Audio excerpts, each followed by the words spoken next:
Hey, it's Jen with Merle Norman, and it is Makeup Tip Tuesday. I wanted to share with you a few tips for when we age, how our makeup could change, should change, things to consider.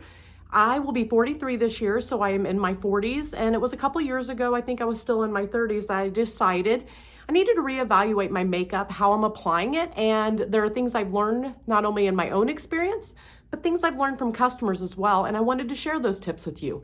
Things you may be doing that are kind of aging you as far as your makeup application, and products that you might want to reconsider or consider using.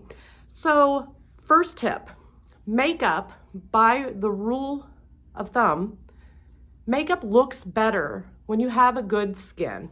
There's no ifs, ands, or buts about it. The better condition your skin is in, as far as hydration, taking good care of it, exfoliation, your makeup is going to go on like butter because your skin is in good shape. So that's our first rule. Second rule is consider your foundation, since that's the base of your makeup, as well as a primer. So we have a couple primers. Foundation Primer Plus. Now this has the SPF of 15 in it. It goes on like butter. It's kind of silicone feeling. Super, super smooth. So it's going to help your makeup glide on and stay on all day. But then if you want to kick it up a notch, there is the 24 karat gold primer. This one has a plumping agent in it, so it feels really nice on aged, mature skin. I've used both. Don't really have a preference personally. I know a lot of women just love one or the other, but these are two really good foundations that can help smooth out if you have more mature skin. But this one does have the plumper in it. But when it comes to foundation, we are just grapes turning to raisins. I know a lot of people hear me say that, but it's true. So consider this. If you have aged, mature skin, which, yes, girls, that's me, consider not putting on your foundation thick layers. You can have a full coverage makeup and still not put it on thick. I know everybody sees a lot of makeup tutorials and they are just caking on the foundation. You don't need to do that. A nice thin layer will do just fine. Also look at the finish. A matte finish can sometimes make you look dry, which then by default ages you. And then once that you have the foundation in place, don't cake heavy powders on your face. We all have that old, that old adage of a setting powder. You don't need to put it on super thick, because then you're just taking away that natural hydration and glow of a good, moisturizer, and then your primer, and then a good foundation. You're kind of pushing all that aside when you then cake on a really thick layer of powder. A little bit of powder is just fine, but really consider if you even need it. But if you do, just a nice thin layer works just fine. Next rule, concealer. Holy Moses with the concealer.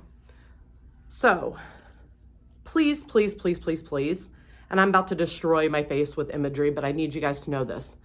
Please stop doing that. Don't do that. Don't do that. Instead, put it on here. And I know we are trying to cover dark circles, trust me. Less is more, especially when it comes to under your eye. Because if you notice, because I'm not ashamed to show you, I have wrinkles. I have that loose skin. A lot of us do. It comes with growing old gracefully. Instead, put it here and then put it here, okay?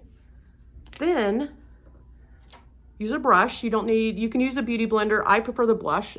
It's just more delicate. So you're gonna go in and then you can really blend. And just so you know, I'm using a much brighter color than I normally use, just so you can really see placement. Okay, that's gonna get rid of all the dark circle and brighten up. And then this, by putting your highlighter here, creates a lift. Just remember, makeup is an optical illusion. So you wanna create lift with your highlighter. This just adds a ton of unnecessary product. And I'm gonna keep that here just to kind of, I'm not even gonna blend it in all the way, because I want you guys to really be able to see how much product is going on. I mean, you don't need that much product. Please don't do this. Okay, this will be the bad side of my face. We'll use that. So anyway, don't do this big triangle of concealer. Instead, a little bit on your inner eye, because then that spreads out and helps cover those dark circles. And then by creating that here, you're creating a lift, all right? another little trick. You could use that highlighter stick I just used, but I'm gonna be a little extra. This is Almond Cookie. It's our shadow stick. Cream to powder eyeshadows are awesome, especially if you have, like me, I have crepey lids. Now I do have a little bit of Bronze Age in this on. I just wanted to add a little bit of color just for this video. But here's the trick. Put a little bit of this under your brow and then come down here, okay? I know that seems kind of, what the heck, eyeshadow on your nose. But what it's gonna do is it's gonna brighten up the inner eye, because the whole point of what ages us is everything seems to just with gravity, right? So we just want to create a little bit of lift, and our eyes are usually the first place you can see our age. Wrinkles, kind of extra skin, crepey eyelids, but everything just feels heavier around our eyes, if you know what I mean. So what this does is it creates a brow lift and then opens up that eye with the highlighter, making them look brighter, more youthful. That's the key. Bright, bright, bright, bright, bright. It seems like everything just drops and gets doom and gloom, just dark. That's why we get dark circles. If you want to kick it up a notch with the open eye, and I feel bad, I already did it on one eye because I wanted to show the difference. I put it on the bad side. This is the Nude Inner Eye Pencil. So you'll see a lot of people using white. I'm all for white. If that's your preference, do you? But I love a nude. It's a little bit more natural look, but the nude works really nicely. And if you'll see, you just put it on your eye line, and I don't know if you can see the difference. I mean, I can. My eye just looks more bright and open right here, where this side it doesn't. So if you can tell the difference, and all you do is you literally just pull it down. Don't pull too tight around that eye. And literally, you're just gonna do it on your waterline, just to open it up and brighten it. And that's the Nude Inner Eye. So then, blush placement. Oh Lord, have mercy. Blush placement. I get this question a lot. Blush should go with your face shape, but if you're not sure your face shape or you just kind of like a different look, to each their own, do whatever you would like. However, here's a little just quick tip for blush placement. So, I'm using Soft Mocha because it's my jam right now. So I'm just gonna knock a little bit off. Remember, this is our don't do side. Do not, please, and I repeat, do not just do this. Right here in the center of your face. I mean, if you do and it looks great, I love it. I see lots of ladies that do that and it's fine. They just put a little bit of blush right here, okay? Nothing wrong with that.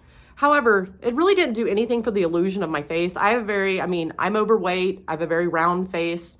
This does nothing for me. All it does is I feel like it keeps my face in place. Remember, makeup is an optical illusion, so it's kind of just sitting there. So instead, because we want to create that lift, especially since we already have our highlighter on, I start about the corner of my eye and go up. So you're going to go right here and go up. I'm putting it on extra just so you can see, but do you see the difference, girls? Bull and up. And with that highlighter, hope you can even see. Sometimes I worry about the lighting. But just go up and out like that. It's not hard, but do you see the difference? This kind of went up and this goes down.